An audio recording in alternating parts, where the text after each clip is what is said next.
Assalamualaikum warahmatullahi wabarakatuh. Halo teman-teman, perkenalkan kami dari kelas 11 1. Saya Ikwansa. Saya beli Di sini kami akan melakukan wawancara mengenai sistem pernapasan dan gangguan pada sistem pernapasan. Kali ini kami mengambil narasumber bersama Bapak Dokter. Kepada Pak Dokter, silakan untuk memperkenalkan diri. Ya, Assalamualaikum warahmatullahi wabarakatuh. Selamat sore ya. Perkenalkan diri ya, nama saya Dr. Edra Firdaus Mauli, panggilan saya Edra biasa. Saya asli Tarempa, saya asli TK SD 1, SMP 2, cuma SMA Tarempa, sampai saya sekolah di Surabaya, Surabaya. Kemudian kemudian sempat ulangan dan baru kabarnya di sini sampai sekarang ya. Jadi kita pakai bahasa Tarempa aja, tak boleh orang Tarempa semua kan? Iya. Nah, kita pakai bahasa Tarempa aja, oke? Kira-kira apa yang bisa saya bantu untuk tugas kawan-kawan adik-adik semua ya? Mungkin bisa dijelaskan. Ini dok, dok ini mengenai penyakit pada pernapasan, apa saja yang pernah dokter tangani atau macam-macam penyakit apa saja yang pernah atau sering terjadi pada pasien selama bekerja di RSUD ini? Selama saya di RSUD Tarempa ya, selama saya balik di RSUD Tarempa itu kebetulan tahun 2020 itu bulan Februari Maret itu bertepatan dengan COVID. Jadi saluran pernapasan paling rentan pada saat itu. Dan kebetulan itu dokter di anamnesis sedikit. Tidak ada dokter banyak, dokter cuma ada beberapa. Jadinya saya ditunjuk lah jadi kepala koordinator COVID-19. Jadi saya yang mengatur semua rujukan, saya yang mengatur rawat tindakan saya pasien COVID waktu 2020 awal-awal. Ya, jadi kalau misalnya pengalaman menangani saluran pernapasan, yang pertama COVID-19, tapi yang paling sering mungkin bukan hanya COVID, ada asma, ada juga saluran infeksi pneumonia misalnya, ada bronkitis, ya. Tanda-tanda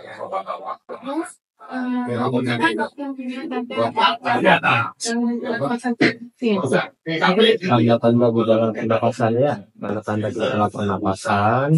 Ya, pastinya kita lihat dari pola nafas. Pola nafasnya bagaimana? Kalau macam ini kan napasnya normal nih. Jadi nafas normal dewasa itu sekitar 16 sampai dengan 24 kali per menit. Coba itu dalam 1 menit teman-teman ini bernapas berapa kali? Bernapas itu artinya inspirasi, ekspirasi, bukan inspirasi aja ataupun ekspirasi aja. Jadi dua inspirasi dan ekspirasi itu 1 kali. Hitunglah dalam 1 menit. Nah, kalau sekarang kan udah canggih tuh, ada saturasi SpO2, tinggal dijepit aja. Di situ udah bisa kelihatan saturasi oksigen yang berapa, nadi yang berapa. Nah, saturasinya itu kalau kawan-kawan dulu ingat waktu COVID kan masih sering tuh orang beli saturasi, lihat berapa saturasinya. Jadi kawan-kawan yang normal ini saturasinya itu adalah 95% ke atas. Ya, ketika terjadi saturasinya di bawah 95%, atau ada kekurangan oksigen. Kurang oksigennya di mana dong? Di otak. Jadi kan hati gasnya kita itu mengambil oksigen ke otak. Akan jadi kemudian jadi penurunan saturasi oksigen, artinya kekurangan pasokan oksigen di otak. Ya, makanya selain otak kemudian dia kirimkan ke parunya jadi sesak, berat jangan nafas. Itu salah satu tanda. Mungkin tandanya kalau orang sesak artinya nafasnya cepat, lebih dari 24 kali per menit misalnya. Kemudian bisa juga disertai dengan gejala batuk, batuk, nyeri tenggorokan, pilek, kemudian nafasnya bisa terdengar. Misalnya orang punya asma, dia bisa terdengar suara ini itu jelas sekali. Kawan-kawan ada yang punya riwayat asma enggak? Nah, ya. Mungkin kalau misalnya ada kawan yang asma di rumah ataupun di sekolah bisa kelihatan asma. Kemudian Tanda-tandanya orang yang bisa asma atau infeksi pernafasan, dia punya bakat alergi. Nah, bagi siapa-siapa yang kawan-kawan punya alergi, bisa saja nanti ke depannya ada infeksi saluran pernafasan karena faktor resikonya itu adalah alergi. Selain itu, mengenai rokok, dimana kan rokok ini kita ketahui mempengaruhi sistem pernapasan. Rokok itu akan ada dua, ada rokok pertamanya kenapa rokok aktif memiliki resiko yang lebih tinggi daripada rokok aktif. Jadi kita bicara tentang rokok, kenapa yang aktif, resiko yang pasif, resiko lagi. Sebenarnya aktif dan pasif sama-sama beresiko, risikonya sama-sama tinggi ya. Ya tergantung tergantung bagaimana faktor resiko lainnya, usia, gitu. Ya, pola hidup, kemudian penyakit penyerta, misalnya pasien dengan ada diabetes itu akan lebih berat pastinya. Nah, kenapa pasif itu jadi yang lebih ini? Karena pembuangannya itu karena pembuangan sisa-sisa dari kawannya aktif. Tapi kalau kita banding-bandingkan kenapa aktif itu tidak terlalu berat, pasif lebih berat, itu dalam penelitian itu tidak membuktikan dua-duanya berbahaya gitu ya. Nah, yang berbahayanya kenapa? Ini nggak merokok tapi kena bahayanya. Itu makanya yang dikatakan ya ini sebagai rokok pasif yang apes jadinya. Sudah nggak merokok tapi kena efek dari perokoknya. Kalau yang merokok ya sudah, dia jangan sadar dia merusak dirinya sendiri. Yang ini nggak sadar tapi rusak. Nah, jadi sebenarnya intinya sama.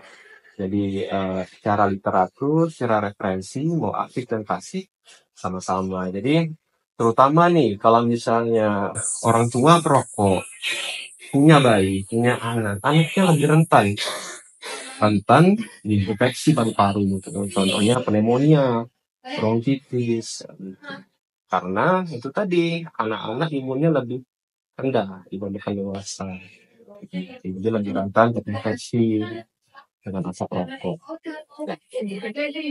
Selanjutnya dok, mengenai hasil rokok, menurut dokter mana yang lebih bahaya antara rokok biasa atau vape? Sama, vapor itu juga sama. Jadi penelitian ya, kita kalau di dunia kedokteran, dunia medis, ilmiah tadi bicaranya. Jadi berdasarkan referensi, textbook, ataupun literatur, ataupun jurnal. Jadi vapor dengan rokok itu sama-sama asap, sama-sama nikotin sih. Jadi kalau bilang vapor itu lebih aman, itu bohong. Jadi meskipun kita lihat kayak wangi, soalnya sama, candunya juga sama. Ya.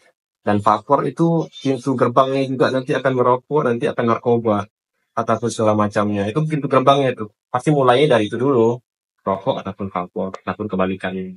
Nanti akan lebih mencoba ke depannya, oh ini coba yang ini, coba yang ini. Ujung-ujungnya begitu. Itu pintu gerbangnya pasien-pasien.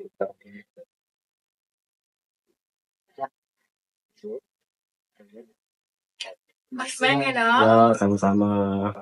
Ya, siap. Semoga bermanfaat ya. Ya.